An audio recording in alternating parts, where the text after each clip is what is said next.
ada desain, quote unquote ada desain tertentu lah gitu kan, yang memang akhirnya di persidangan pemeriksaan saksi awal waktu itu kita dapat explore lebih lanjut dari tim kuasa hukum, alhamdulillah. Gitu. Jadi pelapor ini pertama mengatakan bahwa ia hanya bertiga gitu kan, ya dengan ini, ya maksudnya masyarakat biasa yang kita sebenarnya curiga siapa di balik ini gitu kan. Alhamdulillahnya kemarin dari pertanyaan pas kaderul pertanyaan saya gitu kan, kita tanya sama siapa anda nih bertiga ngumpul-ngumpul sebelum melaporkan Habib Bahar nih gitu kan.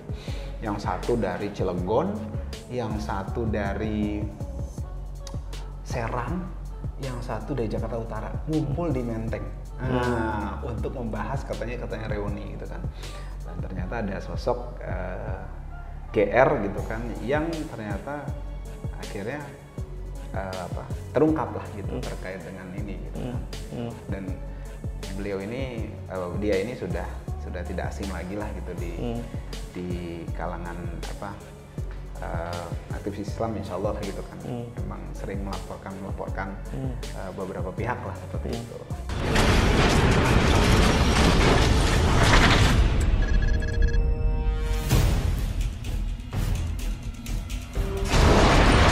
Assalamualaikum warahmatullahi wabarakatuh. Hamdanillah wa musallan ala Rasulillah la haula wala quwwata illa billah.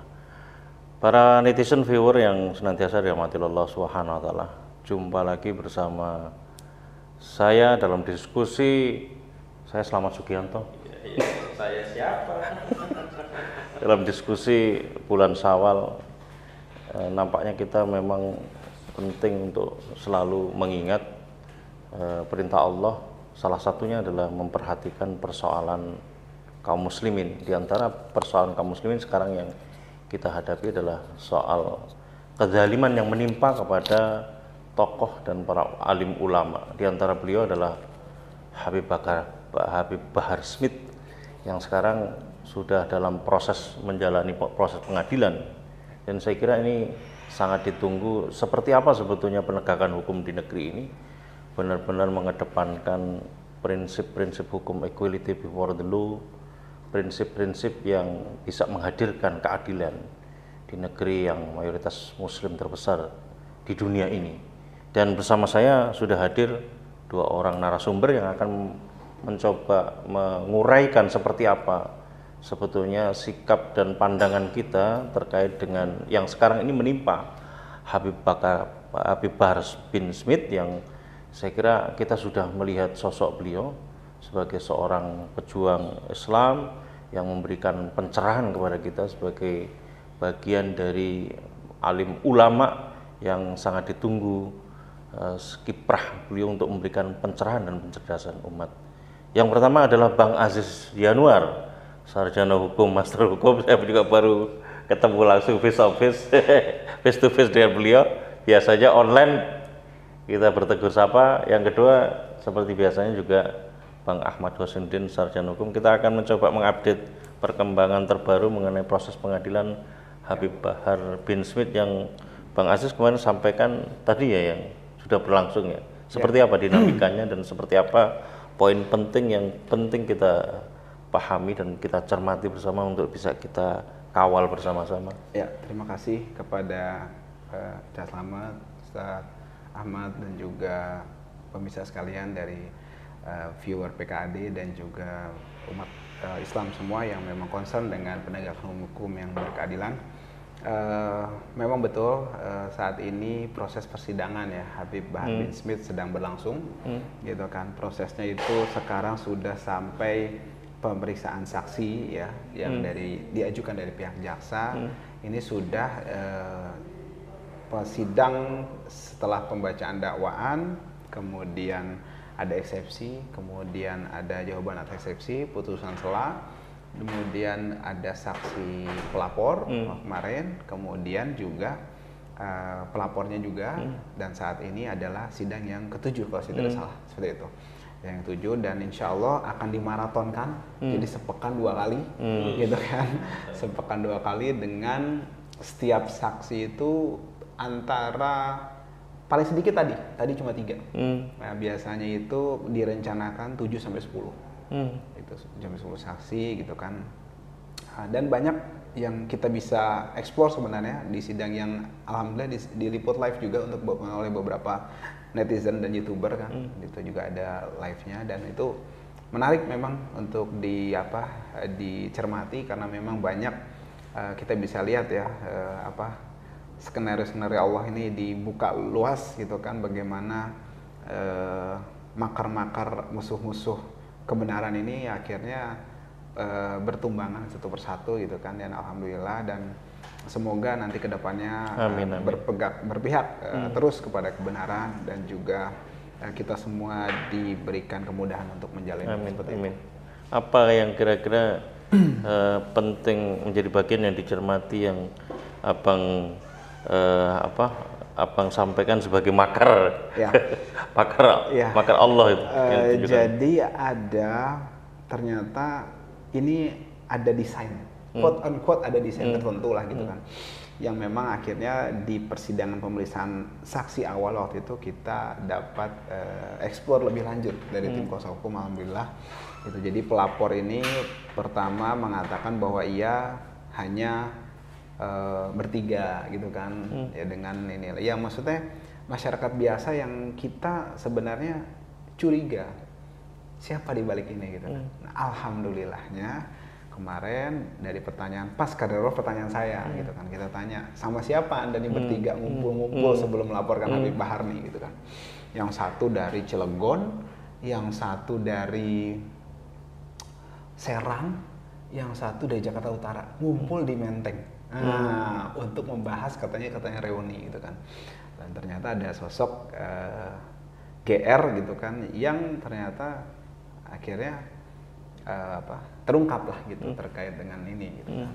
Gitu. Dan beliau ini dia ini sudah tidak asing lagi lah gitu di kalangan aktivis Islam insya Allah gitu kan. Memang sering melaporkan beberapa pihak lah seperti itu. Gitu. Jadi, seberapa jauh itu objektivitas proses pengadilan itu nanti memang bisa berjalan?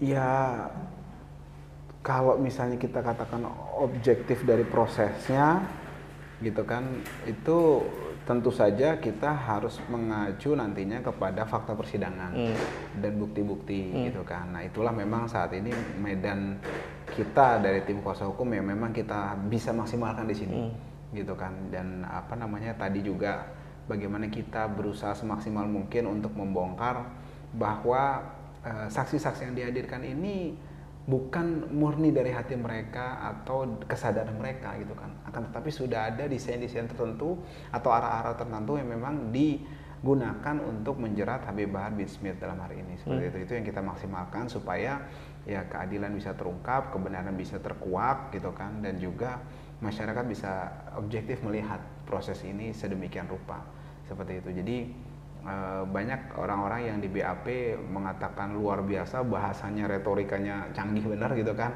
tapi pas di persidangan kita lihat jauh gitu kan. Akhirnya kita tinggal eksplor sedikit ya, kemudian terungkap apa sih ini dibalik ini semua, siapa sih gitu kan, kok anda bisa bicara sedemikian rupa di BAP. Tapi pas di sidang ya sulit lah untuk seperti itu, karena kan memang kalau hal-hal itu kok nggak bisa dipaksakan, kalimat-kalimat beda lah gitu kan bahasanya gitu kan, dan itu akhirnya terungkap di persidangan satu persatu. Seberapa jauh sebetulnya kekhawatiran publik mengenai nanti pada akhirnya persidangan Habib Bahar bin Smith itu bisa benar-benar menguak seperti apa sebetulnya? Ya nanti sederhana aja sebenarnya, para saksi baik pelapor ataupun saksi dari yang memberatkan Habib Bahar yang diajukan itu kan banyak yang mengatakan berita bohong itu kan. Nah, kita tanya bohongnya yang mana, sederhana kan gitu kan. Kemudian juga mereka mengatakan bahwa ini bahasanya tuh objeknya ini yang dikatakan oleh Habib Bahar ini bukan mengandung kebohongan saja, tapi mengandung unsur ini provokasi. Nah, provokasinya yang mana gitu kan. Nah, akhirnya kita eksplor, mereka bingung jawab provokasi, kemudian menjawab soal hal-hal yang jauh daripada itulah gitu kan. Itu bingung gitu kan. Akhirnya sampailah kita pada satu momen bahwa memang ini ada desain-desain tertentu untuk menjerumuskan beliau Habib Bahar bin Smith gitu kan. Nah, kekhawatiran kita semata-mata nanti bagaimana kami masih berkeyakinan insya Allah kita tetap dalam proses persidangan sebagaimana mungkin Bang Ahmad sudah sering menjalani juga. Kita ini kalau saya pendapat saya pandangan saya adalah optimis realistis. Jadi kita tetap optimis gitu. Makanya kita tetap optimis sebagaimana ajaran agama kita kan, meskipun besok kiamat, hari ini tertanamlah pohon gitu kan.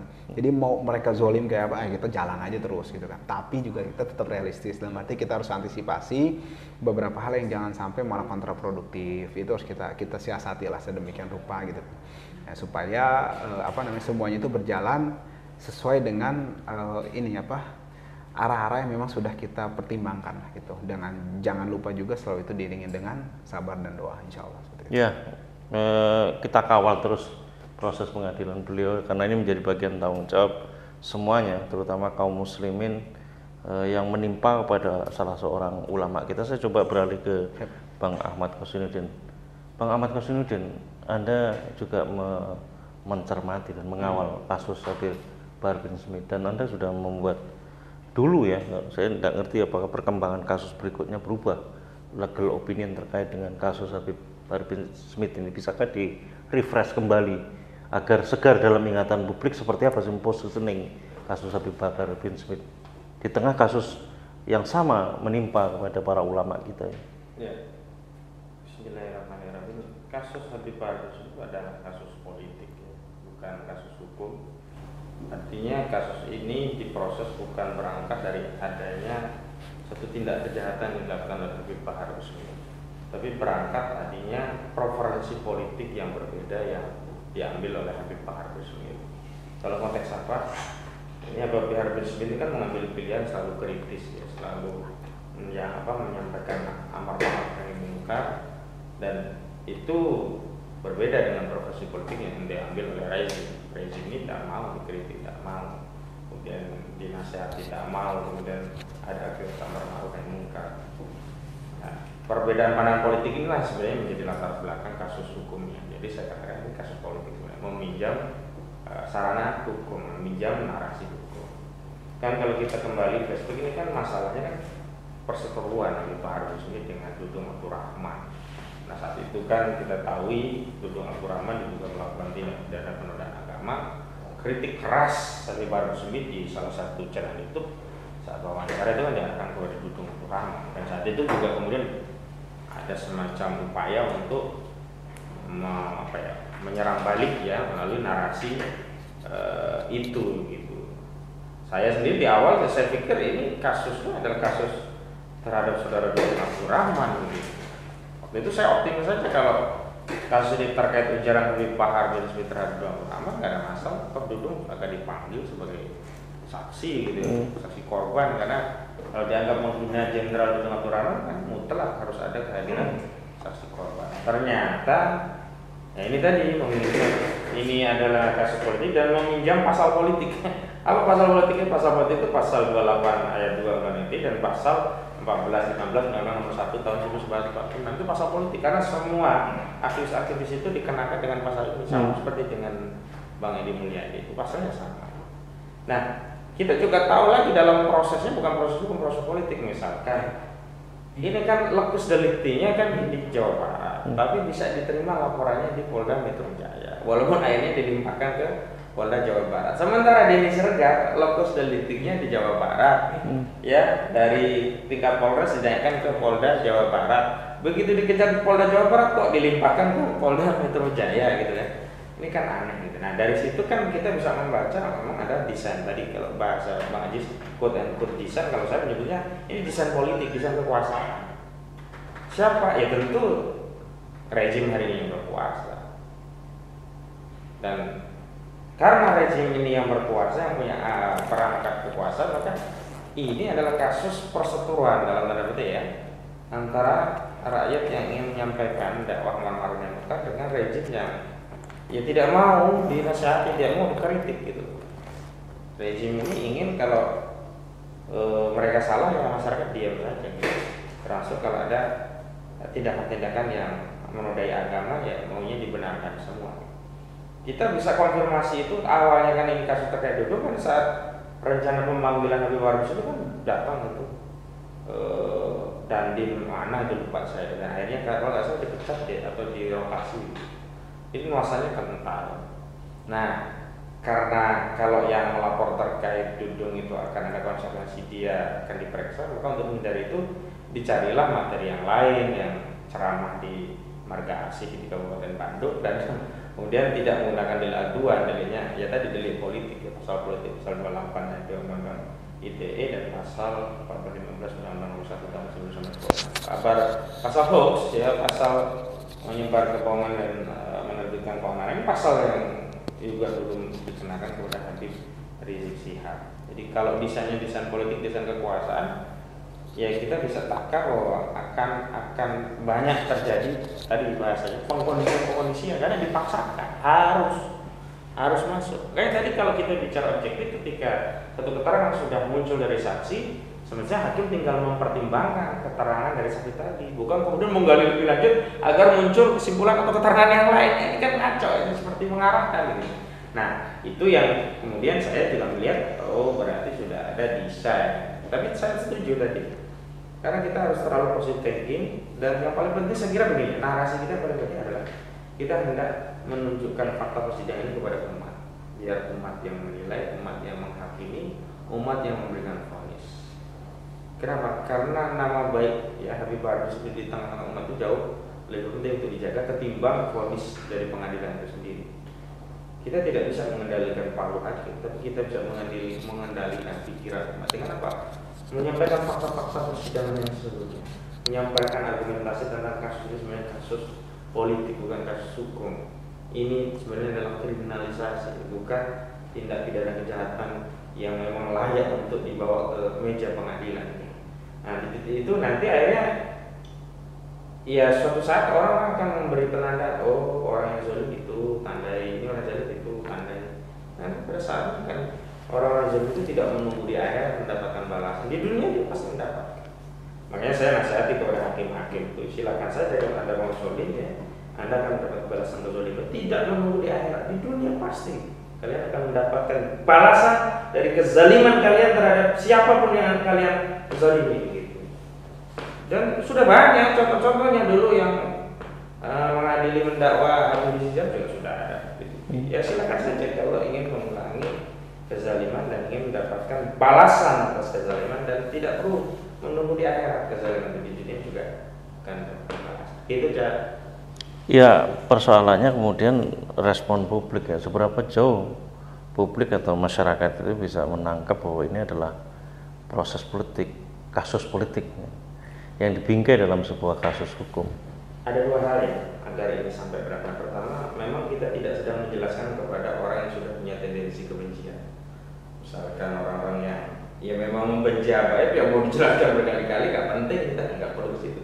Tapi kita ingin menjelaskan kepada orang-orang yang memang ingin mengetahui kebenaran sesungguhnya seperti apa. Nah, inilah yang harus kita fokuskan menyampaikan. Kedua, kita sedang menyampaikan sesuatu dengan argumentasi, dengan data, fakta persidangan, data-data pasal-pasal, teori-teori hukum yang kemudian bisa kita simpulkan nggak layak kasus ini. Jadi bisa dengan dua pendekatan, kasus ini nggak layak dengan pendekatan bahwa ini bukan kejahatan, atau yang kedua, kalaupun ini ya masuk layak, sementara kasus-kasus yang lain yang lebih parah nggak diproses. Nah, dari situ kan orang akan bilang, oh ini memang ditarget. Kalau sudah ditarget ya orang akan melihat itu bukan. Nanti maksud saya begini, kalaupun divonis keliru, masyarakat tidak akan menilai dia penjahat. Ini pejuang. Nah, ini harus kita bahwa risiko pejuang di antara yang mendapat kezaliman dari penguasa memang sudah dikabarkan jauh-jauh hari oleh Rasulullah SAW. Bahkan Sayyidus Syuhada itu adalah Arjal yang Abdul Jihad kalimatul haqqin inda Sultan Zaid. Jadi sebaik-baik jihad adalah kalimat yang hak di hadapan penguasa yang zalim. Nah, ini yang harus kita selamatkan sebenarnya itu. Dan memang yang kita butuhkan sebenarnya itu. Yang kita kuasai juga itu. Kalau paling pengadilan, ya itu cuma sudah menjadi wewenang kekuasaan. Namun ada satu hal, ada titik di mana akhirnya paling pengadilan ini tidak bisa mengetuk selain apa yang dikehendaki masyarakat. Kalau opini publik sudah mengarahkan, maka saya kira fakta persidangan ini kita ikuti penting dalam rangka untuk membangun opini di tengah masyarakat bahwa Habib Bahar Smith tidak bersalah, bahwa dia sedang dikriminalisasi, bahwa kasusnya itu adalah kasus politik bukan kasus hukum, dan kemudian masyarakat memberikan kesimpulan, oh ini kezaliman. Nah, tinggal hakim tadi misalnya, kalau dia memang tidak ingin mendapatkan balasan atas kezaliman, kan membuat vonis yang menegakkan keadilan. Tapi kalau dia ingin melengkapi kezaliman sebelumnya, karena kan di kepolisian terzalimi, di kejaksaan terzalimi, ya harus dilegitimasi melalui putusan. Kalau putusannya tidak melegitimasi, maka akan terbongkar. Nanti kalau katakan di dunia mereka bisa saja ya, tapi di akhirat tidak bisa. Tapi saya katakan tadi, bahwa kezaliman itu tidak menunggu balasan di akhirat. Di dunia pasti dapat balasan. Ya, ini saya kira penting, dan ini urusannya bukan hanya urusan dunia, tapi urusan akhirat, maka memang harus menjadi catatan yang penting, terutama bagi para hakim, jaksa penuntut umum. Percayalah dan yakinlah bahwa ini pertanggungjawabannya bukan dunia saja, tapi di akhirat. Saya balik lagi ke Bang Aziz Yanuar. Apapun keputusannya nanti, akhir proses pengawalan itu menjadi penting, karena ini terkait dengan seberapa sebetulnya komitmen terhadap para ulama yang objektivitas kasusnya bisa ditakar sebetulnya secara hukum maupun secara publik. Seperti apa sebetulnya Anda melihat ini dalam kerangka mengawal terus proses pengadilan hingga sampai akhir apapun keputusan pengadilannya nanti? Ya, jadi memang dari awal kita sudah berkomitmen bahwa segala bentuk kezaliman dan kemungkaran ini harus kita lawan dan tidak bisa kita biarkan seperti itu kan. Meskipun di situ ada risiko dan kondisi-kondisi yang harus dihadapi seperti itu. Itu yang memang dari tim pengacara dan tim kuasa hukum sudah berkomitmen untuk hal tersebut. Kemudian juga soal opini, memang betul tadi ditegaskan lagi oleh Ustadz Ahmad bahwa itu penting, karena bagaimanapun juga kita di sini membutuhkan dukungan gitu kan. Artinya kita jalan bareng lah gitu kan. Kalau memang kita punya satu tujuan bareng gitu kan, kita jalan bareng. Dan orang-orang yang satu tujuan itu kan butuh informasi. Makanya kita butuh media, kita butuh sarana gitu kan untuk mengkomunikasikan hal tersebut supaya link and match juga kan, seperti itu dengan fakta-fakta yang memang sudah dijalani seperti itu. Jadi kita harus memang bersinergi dengan hal tersebut supaya memang nanti di sana ada satu tujuan yang memang digapai secara bersama-sama. Kemudian kita kawal tersebut, kawal kasus tersebut, kawal objek tersebut supaya nanti sesuai dengan yang kita memang harapkan tentunya. Dan itu memang sangat tidak mudah, apalagi dengan kondisi seperti ini kan, gitu. Dimana tadi sudah ditegaskan hukum dijadikan sarana lah gitu kan untuk mencapai tujuannya gitu. Jadi hukum ini bukan sebagai alat untuk menentukan benar atau salah atau menjadi tools gitu kan untuk mencapai keamanan, ketertiban. Itu omong kosong lah gitu kan. Kenapa? Ya karena memang kalau kita mau jujur, hukum itu kan harus berkeadilan. Artinya kalau berkeadilan itu sama. Kalau yang satu dihukum dengan hal yang A, maka pihak lain melakukan hal A harus dihukum juga dong. Nah ini kan enggak. Yang melakukan A, kalau si ini dihukum, kalau si ini nggak dihukum, si fulan dihukum, si fulanah tidak dihukum. Itu kan nggak bisa kayak gitu kan. Nah itu yang saya mau buka gitu loh. Kemudian juga yang kedua, kalau memang ini memang tujuannya memang untuk ketertiban gitu kan, apa yang orang bukan kita yang bukan para terdakwa yang ini yang buat nggak tertib kan, yang bikin nggak tertib kan impor serampangan kan begitu kan, kemudian infrastruktur nggak karu-karuan kan begitu, utang yang kemana-mana gitu kan, itu kan yang bikin nggak tertib. Nah kemudian penegakan hukum juga yang nggak berkeadilan, kemudian juga politik luar negeri yang nggak punya harga diri, nggak ada marwah seperti itu. Ini kan yang bikin nggak tertib. Akhirnya semua itu bermuara atau menimbulkan suatu hal yang saya pernah dengar itu namanya teori spiral kekuasaan gitu kan. Nah akhirnya Dom Helder Camara gitu kan. Akhirnya yaitu dimulai dengan ketidakadilan, muncullah pemberontakan atau ketidakpuasan, dihadapi dengan represi, muter aja di situ. Gitu jadi kan. vicious circle. dari lingkaran setan yang tidak berujung. Seperti Kekerasan dijawab dengan Iya, kekerasan. makanya kita harus kawal itu semua supaya memang tadi hal yang kita sama-sama cita-citakan gitu kan, itu semua tercapai untuk penegakan hukum yang berkeadilan. Memang kita tahu bahwa bukan karena kita, itu semata-mata karena Allah Subhanahu wa taala. Kita di sini hanya berjuang, begitu juga masyarakat publik juga saya yakin mayoritas cinta dengan kebenaran dan keadilan dan tahu bahwa memang ini harus dijalanin gitu. Makanya kita usahakan semaksimal mungkin seperti itu. Ya, dalam konteks mengawal dari sisi litigasi maupun non litigasi, proses pengadilan maupun di luar pengadilan untuk memperkuat pengawalan proses pengadilan, kira-kira apa yang penting sebagai bagian akhir dari diskusi kita yang penting dikawal oleh publik terkait dengan kasus secara spesifik Habib Bahar bin Smith ini? Ya, baik Habib Bahar bin Smith ataupun kasus-kasus lainnya yang melibatkan tokoh publik yang memang kritis kepada ketidakadilan gitu kan, itu memang yang jadi concern kita adalah kita harus berpikir cerdas bagaimana kita tidak terjebak pada hal-hal yang malah kontraproduktif gitu kan. Jangan lupa mereka ini siang malam juga pegiat kebatilan ini juga berpikir, berusaha sedemikian rupa gitulah. Kita juga jangan mau kalah juga, artinya kita mulai menyaring informasi, itu penting gitu loh. Jangan sampai kita bicara mengenai itu ketidakadilan, itu hoax semua yang disebarkan oleh kubu sana gitu kan, tapi kita juga menyebarkan yang sama gitu kan. Kemudian juga dalam hal ini kita di sini meminjam istilah Imam Ghazali, ini ada perang pemikiran lah gitu kan, Ghazul Fikr gitu kan. Sorry, bukan Imam Ghazali, salah satu ulama lah gitu, bahwa ini adalah Ghazul Fikr.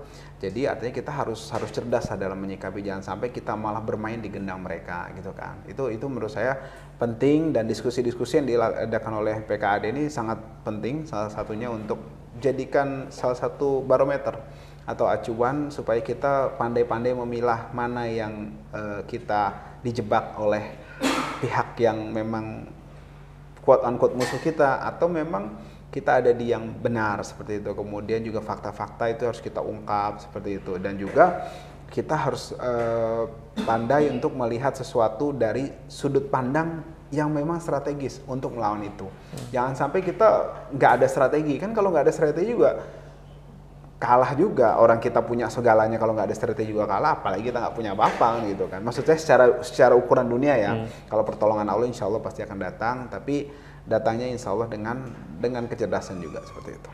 Ya, Bang Ahmad Kusnudin, kira-kira apa yang strategis untuk kita kawal terkait dengan Habib Bahar Smith, dan harapan publik seperti apa sebetulnya yang harus dilakukan terhadap mengawal Habib Bahar bin Smith? Kita harus bangun narasi bahwa kasus Habib Bahar Smith itu bukan kasus pribadi beliau, tapi ini kasus umat. Sehingga pembelaan yang diberikan itu bukan hanya dari tim kuasa hukum, bukan hanya dari kelompok tertentu, tapi seluruh umat. Dengan narasi apa? Kalau tokohnya saja diginiin, tidak ada pembelaan, tentu yang bukan tokoh bisa lebih parah lagi. Karena itu pembelaan terhadap Habib Bahar Smith punya dua dimensi ya. Pertama, dimensi untuk membela Habib Bahar itu sendiri, yang kedua untuk memproteksi umat atau tokoh-tokoh yang lain, agar ada pesan kepada rejim bahwa kita ini tidak akan meninggalkan ulama-ulama kita. Jadi cukup Habib Bahar Smith dan jangan melebar ke yang lainnya. Kalau ke yang lain kami juga akan bela. Kalau tidak ada pembelaan terhadap Habib Bahar Smith, ini seolah-olah kita hanya menyerahkan leher tokoh-tokoh kita. Kemudian rejim ini bisa akan meluas dan melakukan kriminalisasi kepada tokoh-tokoh yang lain. Toolnya diantaranya tadi perlawanannya dan mengungkapkan ketidakadilan dan diskriminasi. Kalau diskriminasi itu paling mudah ya. Misalkan kalau hoax-nya Luhut Binsar Panjaitan yang 110 juta dukung tunda pemilu nggak pernah diproses sampai sekarang. Laporan Bang Eki ditolak, begitu Habib Bahar Smith cepat sekali. Gitu. Itu isu diskriminasi. Isu ketidakadilan banyak lagi gitu. Nah ini yang kemudian harus kita eksplor, jika dimensinya tidak ansih tentang kasusnya, tapi kita komparasinya dengan kondisi kebangsaan kita. Ada fakta apa sih di negeri kita? Dikaitkan juga dengan apa? Dengan prioritas bangsa kita sebenarnya apa sih? Apa ngurusin Habib Bahar Smith? Bukan. Apa sih yang dirugikan oleh seorang Habib Bahar bin Smith itu loh?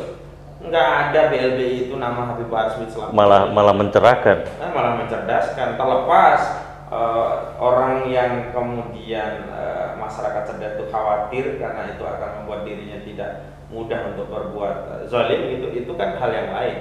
Justru orang yang zalim tadi seharusnya berpikir, kuncinya kan sederhana. Ya jangan berbuat zalim, kalau tidak ingin dikritik dia berbuat zalim, sederhana. Orang mengkritik itu paling banter cuma ngomong. Coba kalau dikritik nggak ditanggapi, dia nggak bisa apa-apa.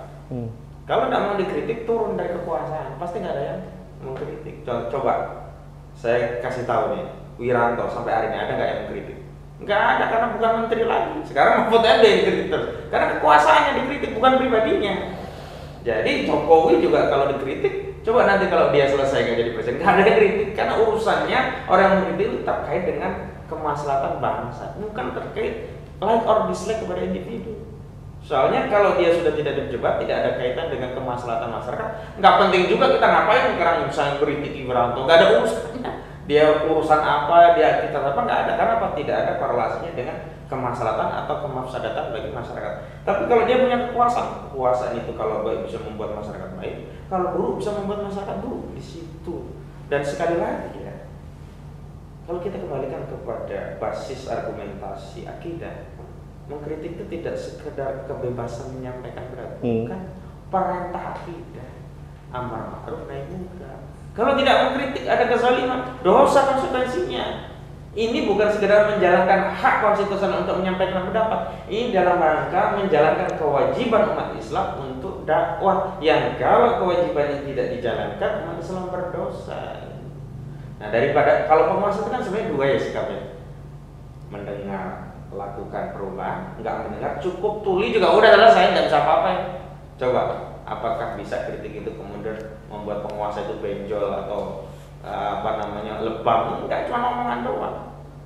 Nah, itu yang kemudian sikap batin itu harus ada pada setiap kita, karena ini kekuasaan itu kan cuma ganti-gantian aja. Nanti orang yang berkuasa gantian jadi rakyat.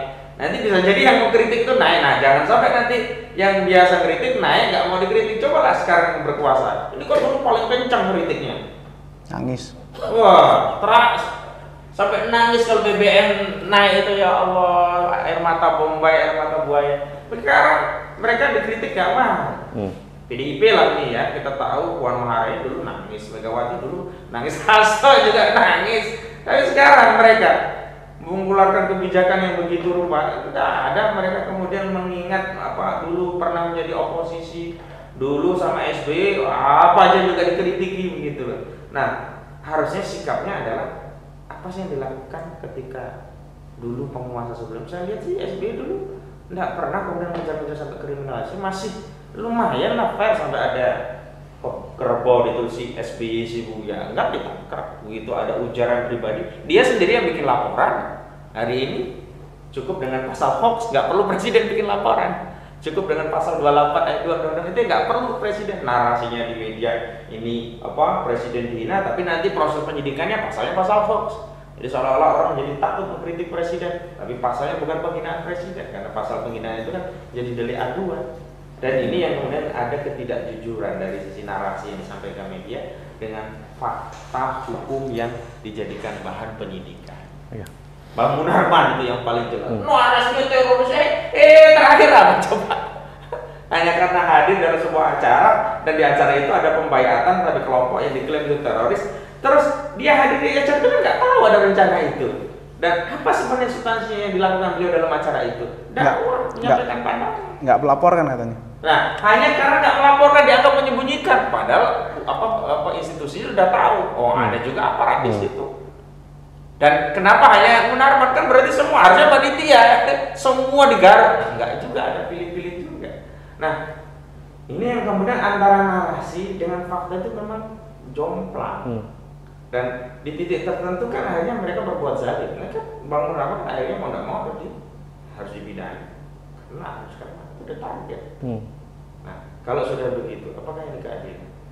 Nah, ini yang penting. Karena begini, kalau kita bersuara kencang bukan hanya untuk membela orang yang dizalim, agar nggak melebar ke yang lainnya. Nah, ingat, ini juga bukan narasi kebencian, dan ini adalah narasi kasih sayang. Karena apa? Rasulullah itu bersabda, "Unsur akhaka zaliman aw mazluman." Tolong saudaramu. Saya itu melihat Pak Presiden Pak Jokowi itu saudara muslim. Karena saya ingin menolong beliau dengan apa? Mencegah kezaliman. Cara mencegahnya apa? Dengan mengkritik. Siapa tahu dengan mengkritik sadar atau Khawatir nanti dikritik lagi, jadi tidak melakukan tindakan-tindakan itu. BBM nih mau naik lagi, kenapa kita kritik, mudah-mudahan nggak jadi. Tapi kalau memang akhirnya tetap naik ya ini Pertalite, ya kita sudah menunaikan kewajiban. Karena ada 2 tujuan, pertama memperbaikinya, yang kedua yang paling asasi adalah menunaikan kewajiban kita untuk dakwah amar ma'ruf. Nah, Gitu ya. dan itu kewajiban saya kira yang diyakini dan disadari oleh kaum muslimin semuanya. Paling akhir silahkan Bang Aziz, khusus Bang Aziz menyampaikan apa kira-kira poin terpenting di tengah proses pengawalan terhadap kasus Habib Bahar bin Smith ini. Ya, poin pentingnya adalah tadi sebenarnya sudah diambil semua oleh Ustadz Ahmad. Poin pentingnya adalah kita menyuarakan amar ma'ruf nahi munkar ini adalah kewajiban kita sebagai kaum muslim dan bentuk kecintaan kita kepada saudara-saudara kita, baik saudara dalam akidah maupun saudara dalam kemanusiaan. Seperti itu. Jadi kita melakukan ini semata-mata atas bentuk kecintaan dan lillahi ta'ala, tidak lain tidak bukan. Melakukan itu tetap kita berisik, tetap kita kritis, tetap kita jangan cuek terhadap ketidakbenaran, terhadap kezoliman, terhadap kemunkaran. Jangan kita diam, karena diam terhadap kezoliman adalah merupakan teman-teman dari setan-setan yang bisu. Seperti itu. Ya, terima kasih Bang Aziz Yanuar, terima kasih Bang Ahmad Khairuddin. Saya kira ini bagian dari kewajiban kita dan tanggung jawab kita untuk memberikan pengawalan sebagai bagian dari upaya untuk tetap menjalankan apa yang jadi perintah Allah Subhanahu wa taala, untuk kewajiban kita mengawal para ulama kita dan kita mencegah, sebenarnya mencegah musibah yang paling besar. Nah, karena musibah yang paling besar itu bukan harta atau anak itu hilang, tapi ya, ulama, tapi adanya kebenaran di muka kita, di depan kita, tapi kita dipalingkan oleh Allah. Itu adalah musibah yang paling besar. Dan ulama adalah yang paling terdepan untuk mengawal kebenaran ini dan menjadi bagian dalam masyarakat untuk menegakkan kebenaran ini. Saya kira itu yang bisa kita sampaikan dalam diskusi kita. Semoga ini menjadi bagian dari pencerahan cerdas umat. Billahi taufiq walhidayah. Wassalamualaikum warahmatullahi wabarakatuh. Waalaikumsalam warahmatullahi wabarakatuh. Terima kasih.